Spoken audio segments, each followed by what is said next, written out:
ये कहानी शुरू होती है बंसिर से। बंसिर जो बेबीलोन का निवासी था। एक दिन वो दीवार पर बैठकर अपनी सिचुएशन के बारे में सोच रहा था।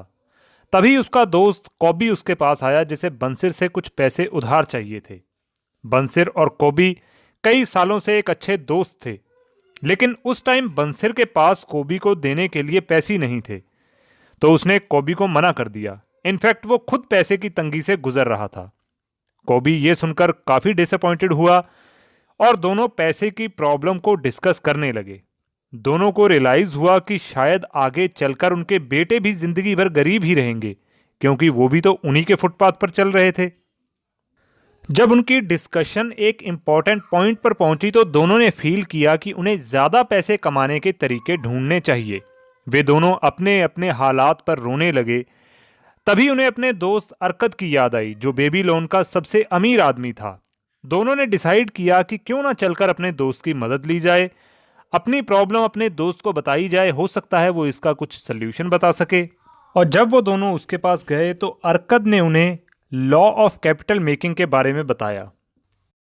हालांकि हर कोई एक्सेप्ट करता है कि पैसा ही सब कुछ नहीं होता और कुछ चीजें पैसे से भी नहीं खरीदी जा सकती, पर यह बात भी सच है कि इस दुनिया में पैसा ही सक्सेस का दूसरा नाम माना जाता है। और इस पर्सपेक्टिव को लेकर ही लोग अमीरी को एक स्कोर कार्ड की तरह लेते हैं। सक्सेस भी पैसे से ही रिप्रेजेंट होती है, क्योंकि ये पैसे से इंसान से हर चीज करवा सकती है जो वो करना चाहता है। पास में अच्छा खासा पैसा होने से इंसान अपने लिए हर तरह की खुशी और इंजॉयमेंट खरीद सकता है। अलग अलग लोगों की ज़रूरतें भी अलग होती हैं, जिसके चलते अक्सर लोगों को पैसे की दिक्कत रहती है और कई बार वे अपने बिल्स भी टाइम पर नहीं भर पाते। पैसे की इतनी ज़्यादा तंगी के चलते ही कई बार लोग समझते हैं कि शायद पैसा उनके पास आना ही नहीं चाहता, पर यह बात नहीं है। सच तो ये है कि पैसा बहुत है, मगर उनके लिए जो दौलत इकट्ठा करने के लॉज जानते हैं। अगर आप भी अच्छा खासा पैसा जोड़ना चाहते हैं तो बेटर होगा कि कम खर्च करना सीख लें। पास्ट के दुखों पर पछताने की बजाय पैसा और टाइम दोनों सोच समझकर ही खर्च करें। और इसके साथ साथ laws of acquisition of money पर फोकस करना आपके लिए एक बेनिफिट माइंडसेट साबित होगा। हम ये सदियों से देखते आए हैं कि कुछ लोगों के पास हमेशा दूसरों से ज्यादा पैसा होता है। कई लोग इसे गुड लक समझते हैं, या फिर हो सकता है कि उन्होंने कंजूसी करके इस दौलत को जोड़ा हो। खैर जो भी है, मगर जो लोग सिर्फ इसे गुड लक समझते हैं उनके लिए लाइफ में अमीर बनने के चांस उतने ही हैं जितने कि किसी जैकपॉट या लॉटरी लगने के। और जो लोग हार्ड वर्क पर डिपेंड रहते हैं और घंटों तक काम करते रहते हैं, उनके अमीर होने के चांसेस ज़्यादा हो जाते हैं। ये एक सिंपल सी अप्रोच है कि पैसा सेविंग करके इकट्ठा किया जा सकता है, और कुछ सिंपल रूल्स फॉलो करके आप अपना पैसा दुगना या तिगुना रफ्तार से भी बढ़ा सकते हैं। हमें बस इन रूल्स पर चलना होगा और थोड़े से एफर्ट करेंगे तो ज़रूर हमारा पैसा हमारे लिए काम करना शुरू कर देगा और हमारे पास बहुत सारा पैसा होगा। और इसी के साथ अगला चैप्टर है बेबीलोन का सबसे अमीर आदमी। जब बंसिर और कॉबी अरकत से मिले तो उन्होंने उससे पूछा कि तुम्हारी इतनी अच्छी किस्मत कैसे है कि तुम इतने अमीर हो। वो भी उनके जैसा ही था, उसने भी उतनी ही पढ़ाई की थी और वो भी कभी उनकी तरह गरीब था। उन दोनों ने शायद अरकत से ज़्यादा ही मेहनत की होगी, फिर भी अरकत ज़्यादा पैसे वाला था। इस सवाल के जवाब में अरकत ने बताया कि एक बार उसने एक अमीर आदमी अलगामिश के यहाँ नौकरी की। बदले में उसने उस अमीर आदमी से उसकी दौलत का राज पूछा, तो उस आदमी ने उसे लॉज ऑफ मेकिंग कैपिटल के बारे में बताया जो उसने खुद की लाइफ में अप्लाई किया था। अरकत ने भी वही लॉज फॉलो करने शुरू किए और देखते ही देखते वो भी अमीर बन गया। पैसे के बारे में अरकत ने जो सीखा वो बंसिर और कॉबी को भी बताया। मनी सेविंग का पहला और सबसे बेसिक तरीका ये है कि अपनी अर्निंग का 10% अलग रख दें और जो 90% बचता है उसमें अपने खर्चे पूरे करने की कोशिश करें। और अगर हो सके तो उस बचे हुए 90% में भी जो बचा सकते हो उसे बचाएं। खूब सारा पैसा जमा करने के दो ऐसे मोस्ट इंपॉर्टेंट तरीके हैं जो आपको अप्लाई करने चाहिए। पहला है टाइम और दूसरा है स्टडी। जब हम टाइम की बात करते हैं तो ये सबके पास होता है, मगर मुसीबत तो ये है कि कुछ लोग और ज़्यादा गरीब बनने के लिए अपने टाइम का इस्तेमाल करते हैं। वे खुद को इतनी सारी एक्टिविटी में एंगेज कर लेते हैं कि मनी मेकिंग लॉ के लिए उनके पास टाइम ही नहीं बचता। जब आप खुद को इतनी सारी एक्टिविटी में एंगेज कर लेते हैं तो आपका टाइम तो पास हो जाता है, मगर इससे दौलत कभी इकट्ठा नहीं होती। वहीं दूसरी ओर जब स्टडी और रिसर्च की बात आती है तो ऐसे दो टाइप के लेसन्स जो उनके काम आ सकते हैं जो पैसा कमाना चाहते हैं। पहली तो एक स्पेसिफिक सब्जेक्ट के बारे में है और दूसरी ये कि इसे कैसे ढूंढें जो ज़्यादातर लोग नहीं जानते। ये दोनों टाइप की लर्निंग वैल्यूएबल भी है और यूज़फुल भी। आगे कुछ बेसिक प्रिंसिपल दिए गए हैं जो पैसा बनाने के लिए बड़े काम की चीज़ हैं। जो भी आप कमाएं उसमें कम से कम में गुजारा करने की आदत डालें। जब लोग महीने के आखिर में आराम से अपने बिल्स भरते हैं तब जाकर उन्हें अमीर और वेल्दी फीलिंग आती है। लेकिन अमीर होने का मतलब सिर्फ अपने बिल्स भरना नहीं है या चीज़ें खरीदने तक सीमित नहीं है, बल्कि इसका असली मतलब है कि आप सबसे पहले खुद को पे करते हैं। हर मंथ जब आप बिल्स भर सकते हैं तो खुद के लिए पे क्यों नहीं कर सकते? अपनी अर्निंग का 10% खुद को पे करना आपको फ्यूचर में बहुत हेल्प करेगा। एक्चुअल में ये पैसे जोड़ने का बड़ा बेनिफिशियल तरीका है। लाइफ में असली चेंज तो तब आएगा जब आप हर महीने की शुरुआत में सबसे पहले खुद के लिए पे करेंगे। अगर आप ये कर सके तो डेफिनेटली बाकी के पैसे से आप पूरा मंथ गुजारना सीख लेंगे और बदले में आपकी कैपिटल रिजर्व धीरे धीरे बढ़ती जाएगी। हमेशा उसकी एडवाइस लें जो इस मामले में बेस्ट है। अब जैसे कि मान लो आप बीमार हो तो आपको डॉक्टर के पास जाना चाहिए, ना कि प्लम्बर के पास। सेम बात यहाँ भी अप्लाई होती है। अगर आपको किसी चीज़ की एडवाइस चाहिए तो आप उन लोगों के पास जाएंगे जो उस फील्ड के एक्सपर्ट हैं। आपको उनके पास जाना चाहिए। आखिर एक एक्सपर्ट की एडवाइस हमेशा इम्पॉर्टेंट होती है। जब आप अपने लिए कैपिटल बिल्ड करना शुरू करें तो स्टार्टिंग स्मॉल इन्वेस्टमेंट से करें, मगर साथ ही ये भी इंश्योर कर लें कि आपका पैसा सेफ जगह में जाए। बिना जांच पड़ताल के एक पैसा भी इन्वेस्ट ना करें, वरना आपका पैसा वेस्ट हो सकता है। हमेशा याद रखें कि हर इन्वेस्टमेंट जेन्युइन नहीं होती, इसलिए आपको इस मामले में केयरफुल होने की बहुत ज़्यादा ज़रूरत है। और इसी के साथ अगला चैप्टर है 7 cures for a lean purse. इस चैप्टर में राइटर ने आपको पर्स को हमेशा भरा हुआ रखने के 7 सीक्रेट्स शेयर किए हैं। नंबर 1, सबसे पहले आपको ये सीखना है कि आपका पर्स हमेशा कैसे भरा हुआ रह सकता है।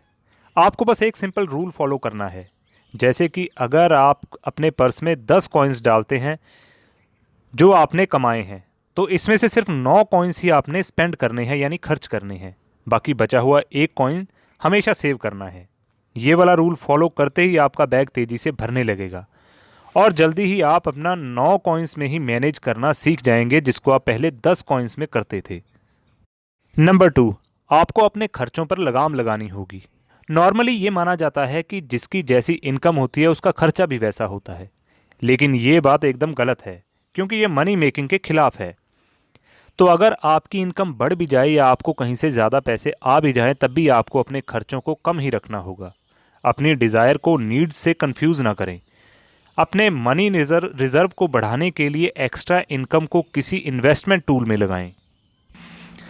नंबर 3, थोड़ा बहुत गोल्ड तो हर कोई खरीदता है, इसलिए ट्राई करें कि आप अपने गोल्ड को मल्टीप्लाई करें जिससे आपको बहुत सारा गोल्ड जमा हो जाए। फिर आप इसे लोन्स या दूसरी अपॉर्चुनिटी में इन्वेस्ट कर सकते हैं, क्योंकि गोल्ड एक ऐसी चीज़ है जो बहुत जल्दी मल्टीप्लाई होता है। नंबर 4, किसी भी तरह की अनएक्सपेक्टेड लोन से अपनी जमा पूंजी को प्रोटेक्ट करें। गोल्ड या दूसरी इन्वेस्टमेंट को केयरफुली प्रोटेक्ट करना बहुत ज़रूरी है। रातों रात करोड़पति बनने के सपने ना देखें, वरना हो सकता है कि आप अपना खजाना खो बैठें। किसी भी इन्वेस्टमेंट से पहले 2 बार सोच लें और एक्सपर्ट की एडवाइस ज़रूर लें। अपनी प्रॉपर्टी को अपने लिए प्रॉफिटेबल इन्वेस्टमेंट बनाएं।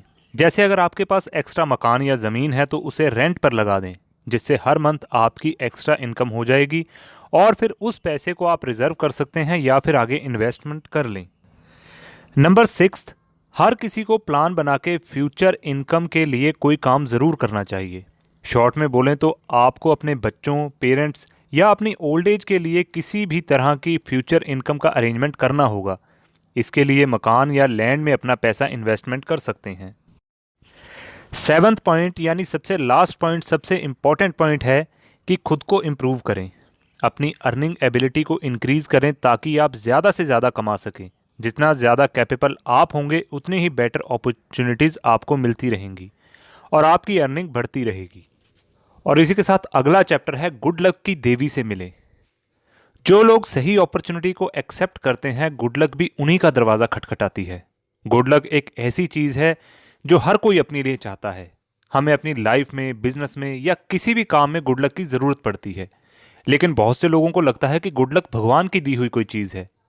लेकिन असल में गुड लक और कुछ नहीं बल्कि अपॉर्चुनिटीज़ होती हैं जो हमें लाइफ में मिलती हैं, जिससे हम अपना टाइम और लक दोनों बदल सकते हैं। अब भला कौन ऐसा होगा जिसे अपने बिजनेस या करियर में गुड लक नहीं चाहिए? मगर बदकिस्मती से बहुत से लोग अपनी टाल मटोल करने की आदत के चलते लाइफ में अपनी अपॉर्चुनिटीज को गवा बैठते हैं। जो भी अपॉर्चुनिटीज मिले हमें उसका पूरा एडवांटेज लेना चाहिए।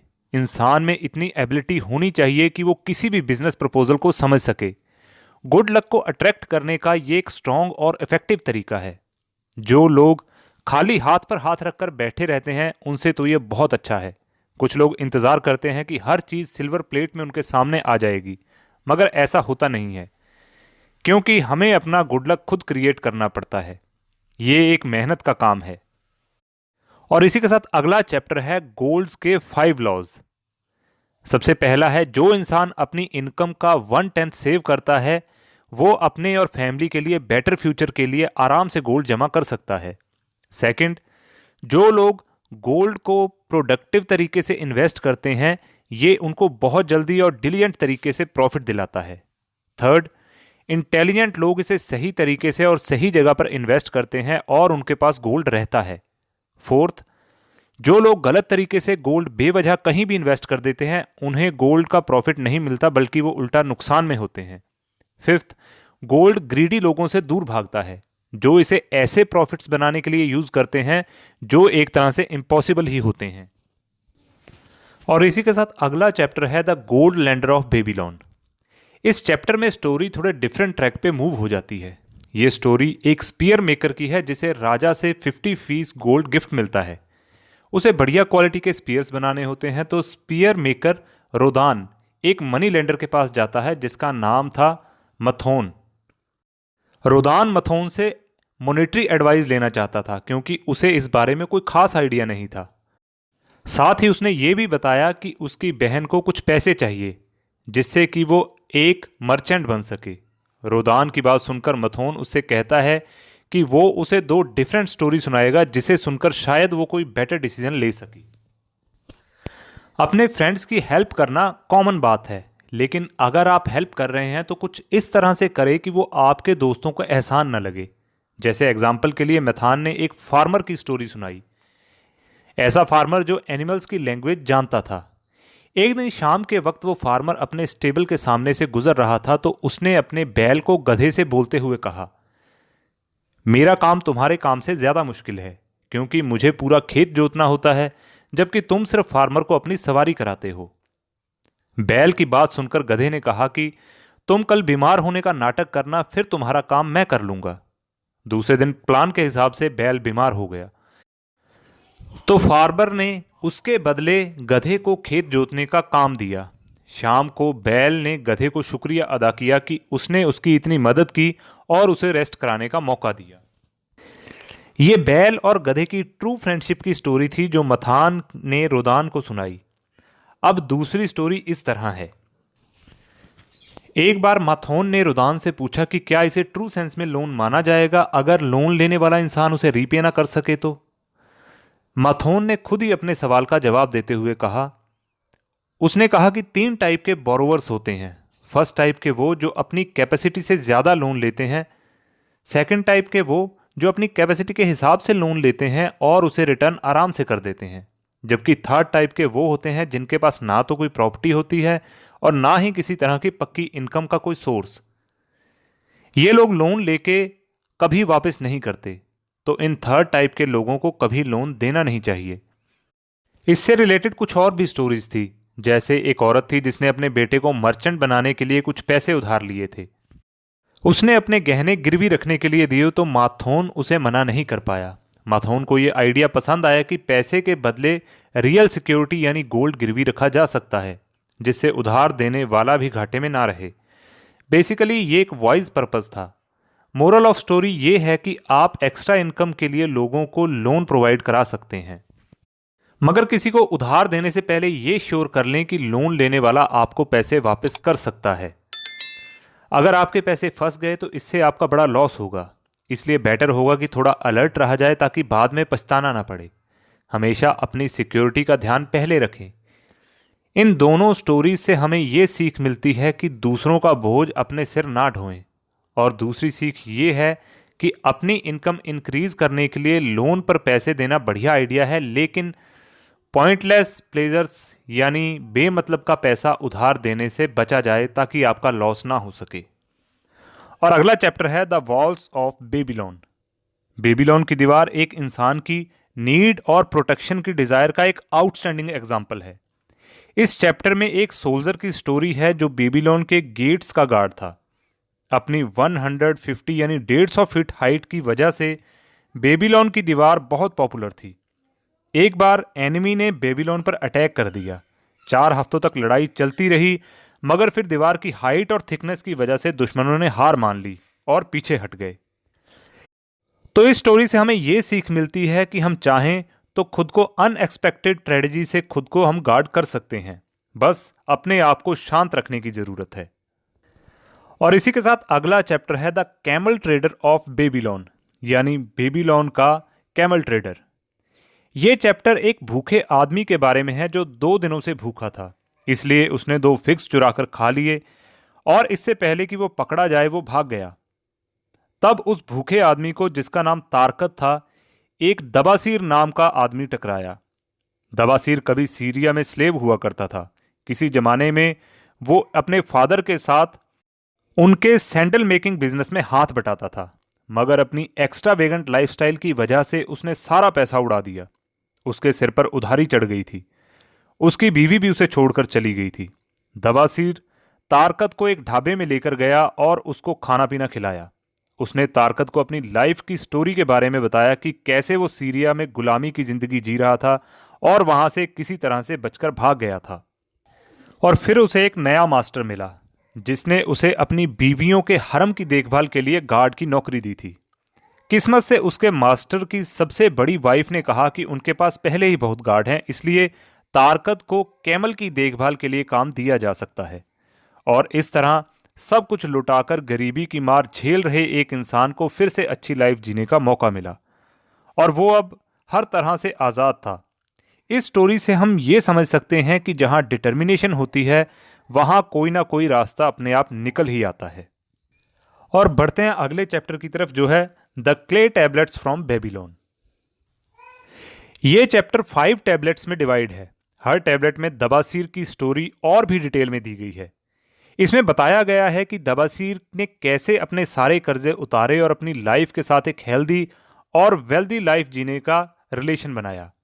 टैबलेट नंबर 1 में दबासीर ने कैपिटल मेकिंग लॉ को फॉलो किया और अपनी सैलरी का 1/10 हर महीने बचाया।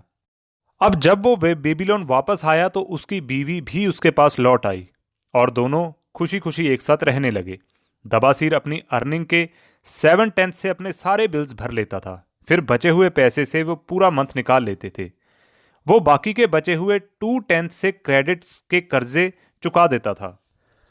दूसरे टैबलेट में वो अपने 2/10 मनी को स्प्लिट करता था। फिर क्रेडिट्स की लिस्ट बनाकर देखता था कि उसे कितने लोगों को पैसे देने हैं और कितने लोगों से पैसे लेने हैं। तीसरे टैबलेट में दबासीर ने एक्सेप्ट किया कि जब वो बेबीलोन में था तब उसने बड़े बेवकूफ़ी भरे काम किए थे। उसके कुछ क्रेडिट्स उसकी हरकतों के लिए इतने कोसते रहते थे कि कईयों ने उनसे पैसे वापस लेने के लिए उन्हें धमकाते थे, तो कुछ उनसे रिक्वेस्ट करते थे कि उनका पूरा पैसा वापस कर दिया जाए।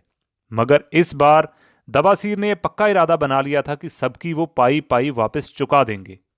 चौथे टैबलेट में दबासीर ने क्लेम किया कि वो और उनकी वाइफ अब खुशी से हेल्दी और वेल्दी लाइफ जी रहे हैं। जो मनी मेकिंग लॉ उसने अपनी लाइफ में अप्लाई किया है उससे उसकी जिंदगी की गाड़ी पटरी पर आ गई थी और अब वो स्लेव ना रहकर एक रिस्पेक्टेड आदमी बन गया था। 5th टैबलेट में दबासीर ने कहा कि अब 12 महीने हो गए हैं और उसने अपने सारे कर्जे उतार दिए हैं। अपनी अर्निंग का 2/10 स्प्लिट करके दबासीर ने अपने सारे क्रेडिट्स को बराबर पैसे देकर सारा कर्जा उतार दिया था। और इसी के साथ अगला चैप्टर है the luckiest man in Babylon. इस चैप्टर में एक नया कैरेक्टर इंट्रोड्यूस किया गया है जिसका नाम है शरुनाडा, जो बेबीलोन का मर्चेंट प्रिंस था। वो भी कभी स्लेव हुआ करता था। उसने अपनी लाइफ की डिफिकल्टीज शेयर की और ये भी बताया कि कैसे उसने उन सारी प्रॉब्लम से छुटकारा पाया और अब उनके पास इतना पैसा है कि वो अपनी फ्रीडम खरीद सकता है। हालांकि वो आज एक मर्चेंट बन गया है, मगर कभी ऐसे भी दिन थे कि उसे यकीन नहीं था कि वो अपने मास्टर की नौकरी भी छोड़ पाएगा या नहीं। सच बात तो ये है कि काम ही दौलत की चाबी है, इसलिए उसने बहुत हार्ड वर्क किया और एक सक्सेसफुल मर्चेंट बन गया। और अगला चैप्टर है an historic sketch of Babylon. Babylon एक एक्सीलेंट एग्जाम्पल है कि लोग कैसे अपनी लाइफ में सक्सेसफुल और वेल्दी बन सकते हैं। बेबीलोन सिटी एक ड्राई और फ्लैट वैली है जहां खेती लायक बारिश नहीं होती। इस सिटी में कोई फॉरेस्ट एरिया भी नहीं है, फिर भी लोग यहां रहते हैं और उन्होंने सक्सेस अचीव की हुई है। बेबीलोन की सारी वेल्थ और अमीरी मैन मेड है। और इसी के साथ अब हम पहुंच गए हैं समरी के कंक्लूजन पे। याद रखें, जो भी गोल्ड और मनी आपने हर मंथ सेविंग से बचाया है, एक दिन आपके लिए काम जरूर करेगा, जैसे कोई स्लेव करता है। और पैसे से ही आप और ज्यादा पैसा कमा सकते हैं। आपको जानना है कि अपनी अर्निंग कैसे सेव करें। इसके लिए आपको law of capital making maintain करना है। हर महीने की स्टार्टिंग से ही अपनी अर्निंग का 10% सेव करना शुरू करें। हमेशा हार्ड वर्क में बिलीव करें और अपनी इनकम बढ़ाने के लिए डिफरेंट तरीके ढूंढते रहें। अपनी कैपेबिलिटी और क्वालिटी इंक्रीज करते रहें। शॉर्टकट से बचें। याद रखें कि जो पैसा आराम से आता है वो उतने ही आराम से चला भी जाता है, इसलिए हार्ड वर्क का कोई दूसरा विकल्प नहीं है। कोशिश करें कि ज्यादा से ज्यादा सेव करें और जो भी बढ़िया अपॉर्चुनिटी मिले उसे एक्सेप्ट करें। अपना पैसा सिक्योर जगह पे इन्वेस्ट करें और एक्सपर्ट एडवाइस लेना ना भूलें। और हमें पूरी उम्मीद है दोस्तों कि आप भी इन 7 बेसिक प्रिंसिपल्स को अपनी लाइफ में अप्लाई करके एक दिन अमीर जरूर बनोगे। तो कैसी लगी आपको आज की ये वीडियो, कमेंट में जरूर बताएं। वीडियो अच्छी लगी हो तो लाइक करें, खराब लगी हो तो डिसलाइक करें, लेकिन अपनी प्रतिक्रिया जरूर दें। इन्हीं शुभकामनाओं के साथ मैं राजविंदर सिंह लेता हूं आपसे इजाजत। मिलेंगे नई वीडियो में नई समरी के साथ। तब तक के लिए रखिए अपना बहुत सारा ध्यान। हमेशा खुश रहिए, मुस्कुराते रहिए और सुनते रहिए फ्रॉम किताब YouTube channel. Keep learning, keep growing. जय हिंद, जय भारत।